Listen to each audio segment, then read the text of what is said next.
हमारे प्रधानमंत्री ने निर्णय लिया कि हमारे प्रधानमंत्री ने संकल्प किया कि इस घाटे को बंद करना ही होगा और इसका विनिवेश करना ही होगा, ताकि भारत सरकार और भारत की जनता का पैसा का संरक्षण किया जाए और उसका सदुपयोग किया जाए, उज्ज्वला के लिए, राशन के लिए, सड़कों के लिए, जल जीवन के लिए, आम जन के लिए। और इसलिए अध्यक्ष महोदय, इस कंपनी का विनिवेश किया गया। जो प्रेमचंद्रन जी ने बहुत महत्वपूर्ण मुद्दा उठाया था और दास साहब ने उठाया था,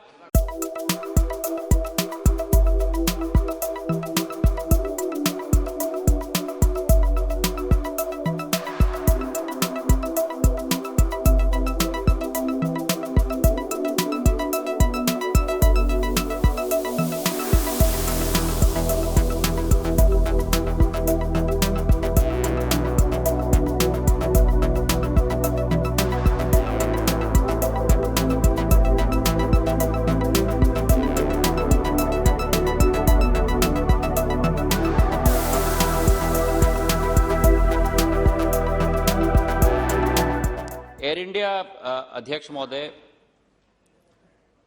देश का नवरत्न था। निजी क्षेत्र से इसकी शुरुआत हुई, इसकी राष्ट्रीयकरण की गई और राष्ट्रीयकरण करने के बाद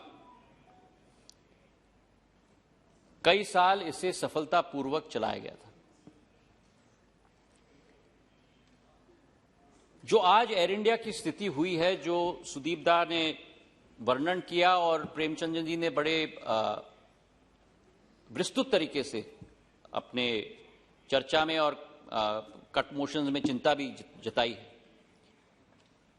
यह स्थिति उत्पन्न क्यों हुई है, यह हमें समझने की जरूरत है अध्यक्ष महोदय। अब मैं थोड़ा समय लूंगा अध्यक्ष महोदय। 2005-06 में जिस एयर इंडिया की कैपेबिलिटी केवल 14 करोड़ की मुनाफे की थी, उस एयर इंडिया के द्वारा 68 एयरक्राफ्ट बोइंग की खरीदवाने का मसौदा पे हस्ताक्षर किया गया और 43 एयरक्राफ्ट एयरबस से। जिस कंपनी की क्षमता 15 करोड़ रुपए मुनाफे की हो, उस कंपनी के द्वारा एयर इंडिया और एयर इंडिया एक्सप्रेस के द्वारा 111 एयरक्राफ्ट खरीदे जा रहे हैं। क्या कारण हो सकता है, इस पर मैं विश्लेषण नहीं करना चाहता। कारण ध्यान है लोगों को, लेकिन ये आप समझिए कि 2005 के पहले 2005 के पहले, अब सुनने की क्षमता रखिए गौरव जी। मैं 8 घंटे कल सुन रहा था, कृपा करके सुनने की क्षमता रखिए। 2005 के पहले जो देखिए अध्यक्ष महोदय, जो एयर इंडिया 15 करोड़ की प्रॉफिट बनाती है और जो इंडियन एयरलाइंस 50 करोड़ की प्रॉफिट बनाती है, 55,000 करोड़ का डेट बर्डन लिया जाता है, 111 एयरक्राफ्ट खरीदी जाती हैं और भाग क कि उस 111 एयरक्राफ्ट में से 15-20 777-300ER जो जरूरत है उससे ज्यादा खरीदी जाती है और 5 एयरक्राफ्ट B300-200EK ये 13-14 में बेची जाती है। ये और कर दिया। 111 एयरक्राफ्ट आप खरीदें 55,000 करोड़ का, जिस कंपनी का डेट टू इक्विटी रेशियो और इंडस्ट्री में देखा जाता है कि लेवरेज एक सीमा से ज्यादा नहीं लिया जाता किसी कंपनी में, नहीं तो कंपनी डूबेगी। जिस कंपनी का लेवरेज ऑलरेडी 5:1 है, मतलब डेट 5 और इक्विटी 1, उसमें आप 55,000 करोड़ का आप ऋण लेते हो और उसके बाद केवल ये नहीं, लेकिन दोनों कंपनीज का मर्जर करते हो। दोनों कंपनियों की कल्चर अलग, उनकी विचारधारा अलग, उनकी एम्प्लॉइज की रिटेंशन प्रोग्राम अलग, उन दोनों कंपनीज को आप मर्ज करते हो तो जो दो कंपनीज प्रॉफिट मेकिंग कंपनीज थी 2005 में, जिस साल मर्जर किया गया उस साल से 3,300 करोड़ का लॉस बनाने की शुरुआत की गई।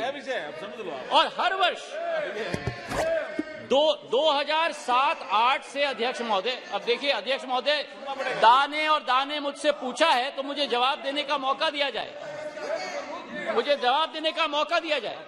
2007-8 से 2020-21 तक हर साल 3,000 से 7,500 करोड़ का लॉस, 85,000 करोड़ रुपए का loss, combined merger air India का, acquisition of 111 aircraft, return, sale of 5 B300 aircraft, 777 B300, 15 in excess, merger of two companies with totally two different cultures, two different visions, two different employment retention programs, and you result in 20 crore का loss प्रतिदिन, 7,500 का loss.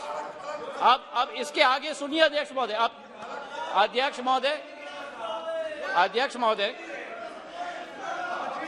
इसके साथ साथ जो liberalisation किया गया, आपने पूछा तो मैं जवाब दे रहा हूं, नहीं तो मैं चुप था। आपने ही पूछा, आपने ही मेरा मुंह खुलवाया, मैं तो कुछ नहीं कह रहा था, आपने ही मेरा मुंह खुलवाया है, मैं तो बैठ गया था। इसके बाद अध्यक्ष महोदय, लिबरलाइजेशन ऑफ बायलैटरल्स, आप सुनिए, 2004-5 में जो लिबरलाइजेशन की गई बायलैटरल्स की, जो भारतीय कैरियर्स थे, जो बायलैटरल्स 51 मिलियन की बायलैटरल्स थी, उनको बढ़ाकर 51 मिलियन बायलैटरल्स, मतलब जितनी क्षमता सीट्स की दी जाती हैं विदेशी एयरलाइंस को यहां आने के लिए और हमारे एयरलाइंस को वहां जाने के लिए, उसको बढ़ाकर 180 मिलियन किया गया और खाड़ी देशों में 100 से 200% बढ़ाया गया, साउथ ईस्टर्न नेशंस को 200% बढ़ाया गया और यूरोपियन नेशंस को 400% बढ़ाया गया, जबकि भारतीय कैरियर्स के पास वो क्षमता नहीं थी। तो इसके आधार पर अध्यक्ष महोदय, क्या पोजीशन हुआ एयरलाइंस की जब ये स्थिति हुई जो दा पूछ रहे थे मुझसे?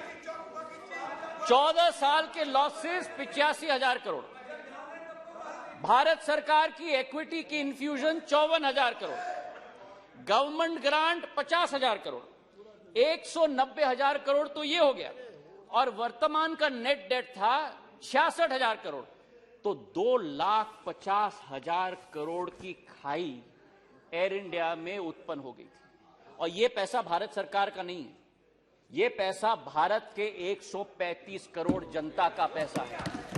और हमारे प्रधानमंत्री ने निर्णय लिया कि हमारे प्रधानमंत्री ने संकल्प किया कि इस घाटे को बंद करना ही होगा और इसका विनिवेश करना ही होगा, ताकि भारत सरकार और भारत की जनता का पैसा का संरक्षण किया जाए और उसका सदुपयोग किया जाए, उज्ज्वला के लिए, राशन के लिए, सड़कों के लिए, जल जीवन के लिए, आम जन के लिए। और इसलिए अध्यक्ष महोदय, इस कंपनी का विनिवेश किया गया।